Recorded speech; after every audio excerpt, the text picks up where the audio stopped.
할렐루야, 반갑습니다. 오늘은 요한계시록 3장 말씀입니다. 하나님께서 우리 교회에 주신 말씀은 요한계시록 3장 7절부터 13절까지 말씀입니다. 오늘 이 본문의 내용을 가지고 무엇보다 말씀을 굳게 붙잡으라 라고 하는 말씀을 제목으로 함께 은혜를 나누고자 합니다. 오늘의 말씀은 밤모섬에서 유배 생활을 하고 있는 요한에게 임한 환상 가운데 소아시아에 있는 7교회를 향한 하나님의 말씀인데 그 중에 특별히 빌라델비아 교회를 향한 말씀입니다. 빌라델비아라고 하는 말은 사랑이라고 하는 헬라어 필로스, 이 단어와 형제라고 하는 뜻의 아델포스를 합쳐서 형제 사랑이라고 하는 의미를 가지고 있습니다. 이 빌라델비아 교회는 주 17년과 23년에 두 번에 걸쳐서 몇 년 사이에 큰 지진이 일어나게 됩니다. 그 지진으로 인하여 지역 전체가 황폐해지게 되고 큰 어려움에 처하게 되자 많은 사람들이 뿔뿔이 흩어지는 그런 안타까운 상황이 또 일어나게 됩니다. 그런 어려운 상황 속에서 그렇게 그 어렵고 힘든 상황 속에서도 어렵다고 해서 부족하다고 해서 교회로서의 그 사명을 외면하지 않고 하나님의 사랑을 끝까지 또 묵묵히 실천했던 그런 교회였습니다. 근데 사실 이들의 진짜 어려움은 눈에 보여지는 이 환경적인 어려움도 있지만 사실 이보다는 그들이 어려운 그 삶의 밑자락에는 로마로부터의 받는 핍박이 굉장히 컸습니다. 뿐만 아니라 동족인 유대인으로부터의 핍박까지 가중되었던 실제적인 어려움이 있었습니다.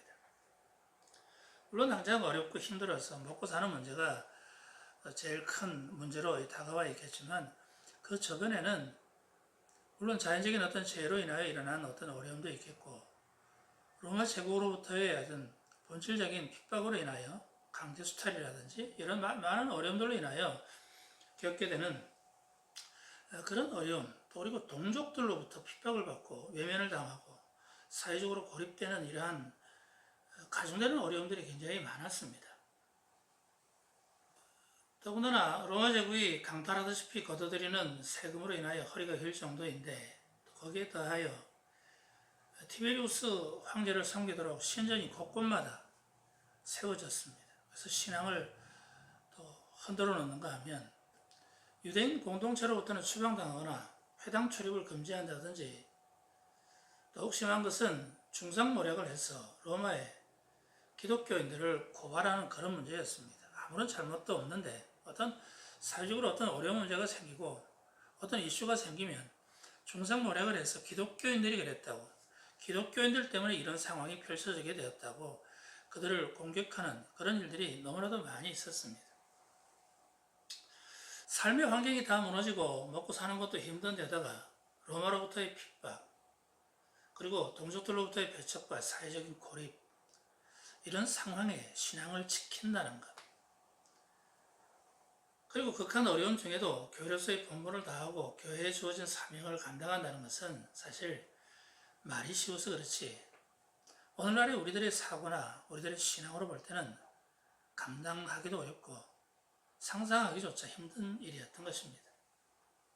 그런데 오늘 본문을 통하여 알 수 있는 빌라델비아 교회에 관한 전체적인 평가는 하나님께 칭찬받는 교회였다는 것입니다. 그러면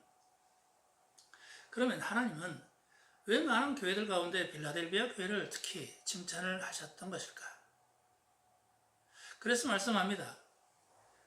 빌라델비아 교회는 여러 가지 많은 어려움 중에도 말씀을 잘 지키는 교회였다라고 말씀한다는 것입니다. 뿐만 아니라 그 말씀이 믿는 자의 삶 속에 이루어지기를 인내하며 그 막혀진 사명을 감당하는 그런 아름다운 믿음의 모습을 하나님께서 불꽃 같은 눈으로 지켜보아 잘 알고 있다라고 말씀합니다. 소아시아 지역 가운데 교세가 큰 대형 교회들이 많았습니다. 그래서 에베소 교회나 사대 교회, 라오디게아, 또 두아디라 같은 큰 교회들은 우리 교회는 대형 교회다.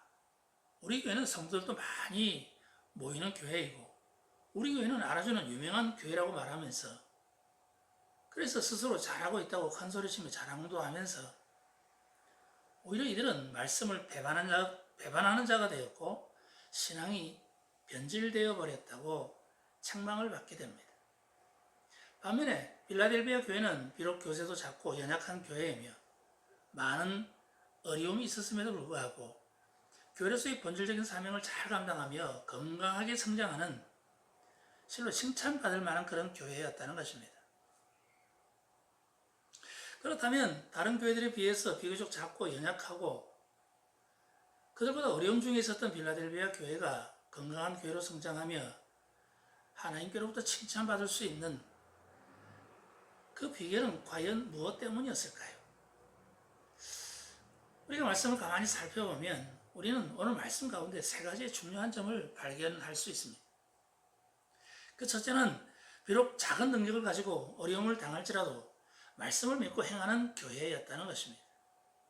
그들은 환경 때문에 조건 때문에 좋다 나쁘다 말하지 않았다는 거예요.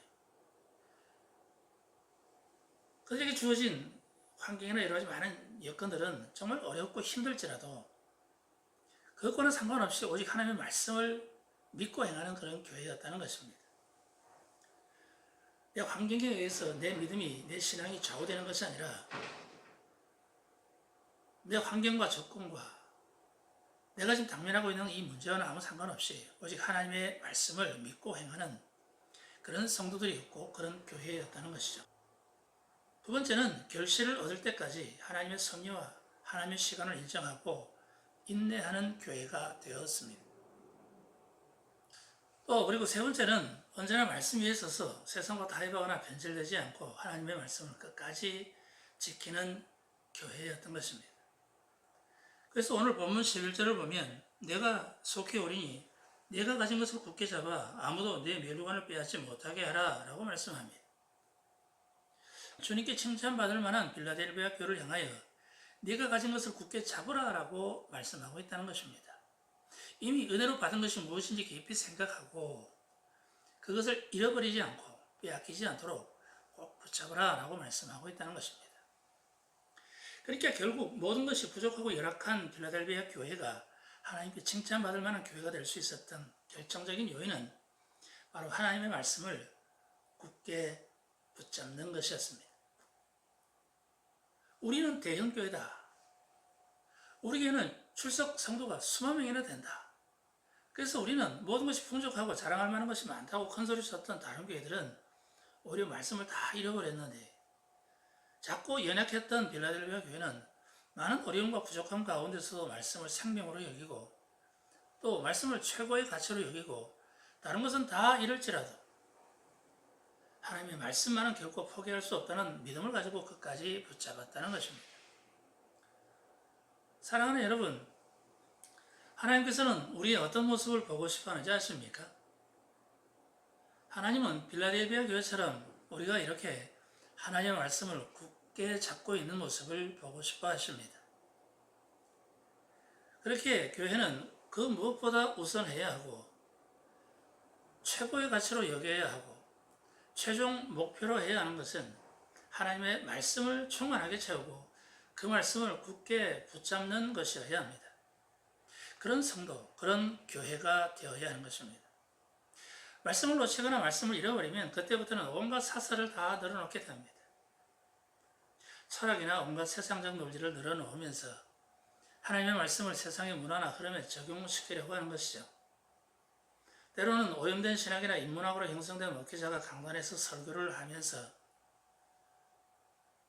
흔히들 하는 말이 내가 볼 때는 내 생각에는 내가 아는 바로는 하면서 하나님의 말씀을 전하는 것이 아니라 스스로 유식하다 착각하고 오염되고 변질된 다른 복음을 전하는 안타까운 일이 일어나게 되는 것입니다. 말씀을 놓치거나 잃어버리면 그리스도를 통하여 얻게 된 은혜와 복, 그리스도를 통하여 주시겠다고 약속되어진 모든 은혜와 복을 다 놓쳐버리고 맙니다. 여러분, 말씀을 놓치면 멸류관도 놓치고 주님 앞에 가서 받을 상급까지도 다 놓쳐버리고 마는 것입니다. 그렇기 때문에 저와 여러분 우리 모두는 무슨 일이 있을지라도 그 어떤 어려움이 있을지라도 한치의 흔들림 없이 끝까지 하나님의 말씀을 붙잡아야 할 줄로 믿습니다. 오늘 본문 12절을 보면 말씀을 굳게 붙잡는 자, 곧 이기는 자는 내 하나님 성전의 기둥이 되게 하리니 그가 결코 다시 나가지 아니하리라. 내가 하나님의 이름과 하나님의 성, 곧 하늘에서 내 하나님께로부터 내려오는 새 예루살렘의 이름과 나의 새 이름을 그의 위에 기록하리라 라고 말씀합니다. 여러분, 기둥은 건물을 떠받치는 중요한 역할을 하는 것처럼 기둥은 안정과 버팀을 상징합니다. 다시 말해서 하나님의 성전에 하나님의 나라에 귀한 역할을 하는 자라는 것을 상징적으로 표현하는 것이죠. 갈라디아서 2장 9절에서 사도 바울이 이야기할 때 또 기둥과 같이 여기는 야고보와 게바와 요한도 내게 주신 은혜를 알므로 라고 말하였습니다. 디모데전서 4장 15절에서도 하나님의 집은 살아계신 하나님의 교회요 진리의 기둥과 터라고 말씀하십니다. 출애굽기 24장 4절에서는 모세가 여호와의 말씀을 기록하고 이른 아침에 일어나 산 아래에 제단을 쌓고 이스라엘 12지파대로 기둥을 세웠다라고 말씀합니다. 이처럼 기둥은 없어서는 안 될 든든하고 중요한 핵심적인 역할을 감당하는 사람이라는 뜻입니다. 보잘것없을 정도로 작고 연약한 교회였고 많은 어려움 속에 있었던 빌라델비아 교회였지만 그럼에도 말씀을 굳게 붙잡고 믿음을 지켰기에 불꽃 같은 눈으로 지켜보고 계셨던 하나님께서 영원한 안정과 하나님의 성전을 지키는 아주 중요한 역할을 할 것이라고 축복하고 계시는 것입니다.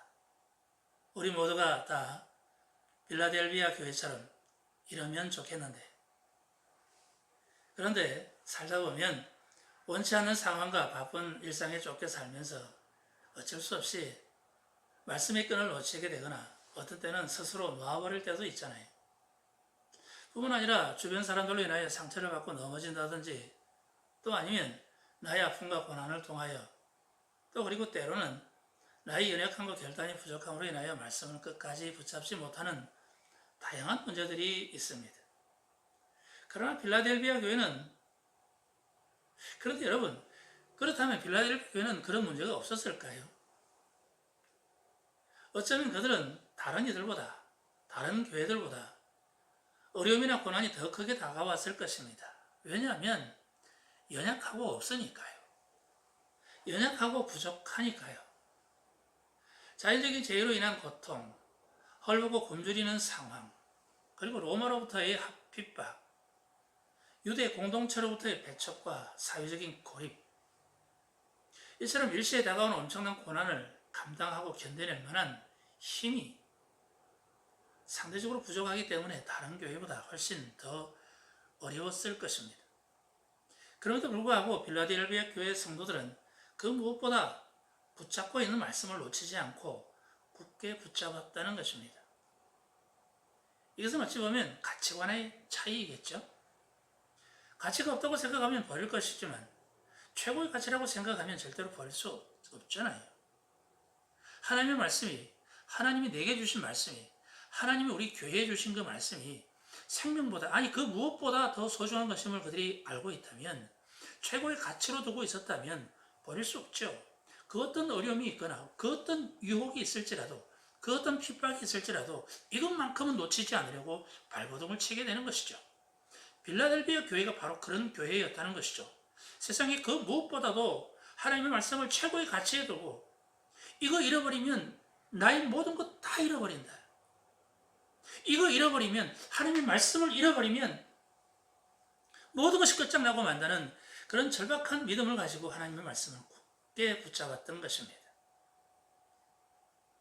대부분의 사람들은 내가 가진 것이 작다고 생각하거나 남들보다 연약하다고 생각하면 열등감을 가지게 됩니다. 그런 것이 반복되면서 받은 상처나 아픔이 어느덧 피해의식이 되어지고 패배주의에 빠지게 되어 모든 것을 부정적으로 그리고 철저한 불신앙으로 연결되는 경우가 참으로 많습니다. 여러분, 믿음으로 사는 사람들은 상대적인 평가 기준으로 사는 사람들이 아닙니다. 여러분, 우리가 어떤 존재입니까? 우리는 그리스도 예수의 피로 값주고 사신 하나님의 자녀잖아요. 존귀하고 거룩한 하나님의 자녀들인 것입니다. 그렇다면 우리는 세상과 비교할 수 없는, 또 결코 비교해서는 안 되는 절대적인 존재인 것입니다. 지난주 우리가 말씀을 나눌 때도 여리고성 앞에 선 이스라엘, 그들에게 도대체 무엇이 있었기에 난공불락의 요새 여리고성을 무너뜨릴 수 있었을까 하고 말씀을 나눴잖아요. 여러분, 그들에게 있기는 뭐가 있어요? 아무것도 없었어요. 다만 그들에게는 하나님의 약속의 말씀을 신뢰하며 끝까지 순종하여 행하는 열정이 있었던 것이죠. 여리고성을 이길 만한 힘이 그들에게는 없었어요. 여리고성을 무너뜨릴 만한 식무기가 없었어요. 그들에게는 아무것도 없었어요. 그들의 힘으로는 세상을 이길 만한 힘이 요만큼도 없는 거예요. 그들에게 있는 것은 오직 하나님의 약속의 말씀을 신뢰하는 거예요. 그리고 하나님을 향한 그들의 믿음의 고백을 끊임없이 고백하고 포기하지 않는 열정이 있었고, 하나님의 말씀에 대하여 절대적으로 순종할 수 있는 그런 준비된 사람들이 되었던 것이죠. 그래서 그 믿음 앞에 여리고성은 박살난 거예요. 아니, 이스라엘 백성들의, 하나님의 백성들의 그 믿음의 순종함을, 약속의 말씀을 신뢰하는 그 믿음을 확인한 후에 이스라엘 백성들 앞에서 하나님이 그 여리고성을 박살내 주신 거예요. 그들이 만약 여리고성과 자신들의 모습을 객관적으로 비교하고 평가했다면 아마도 걸어마 날 살려라 하고 주랭랑을 쳤을 것입니다. 그래야 목숨이라도 건질 거 아닙니까? 연약한 나를 바라보거나 실패한 나 자신을 묵상하면 할수록 절망입니다. 뭐 남보다 뛰어난 지식이 있습니까? 남보다 더 많은 재산이 있습니까? 경험도 능력도 부족한 나를 발견하는 순간 그 누구라 할지라도 위축되거나 열등감에 빠져 자포자기하고 말 것입니다.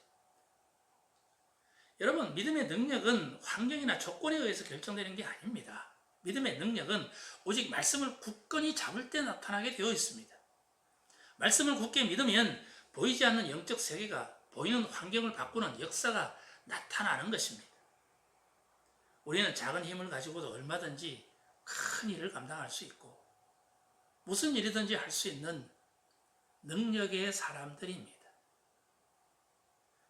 내 힘으로 얼마든지 할 수 있다는 그런 말이 아니라 나는 연약하여 할 수 없지만 내게 능력 주시는 자, 그리스도 예수 안에서 믿음으로 행할 때 우리는 무슨 일이든지 감당할 수 있는 것입니다. 내게 능력 주시는 자 안에서 내가 모든 것을 할 수 있느니라. 다만 나의 먹고 사는 문제도 중요하고 그 또한 믿음으로 행할 때 은혜와 복을 하나님께서 주시겠지만, 그러나 우리가 마땅히 구하며 나아가야 할 것은 먹든지 마시든지 다 하나님의 영광을 위한 거룩한 목적이 되어야 할 줄로 믿습니다. 우리 모두 주님 앞에 그렇게 멋지게 쓰임받는 인생이 되어지기를 예수님의 이름으로 축원합니다. 우리 다 같이 함께 말씀 붙들고 함께 기도하기를 원합니다.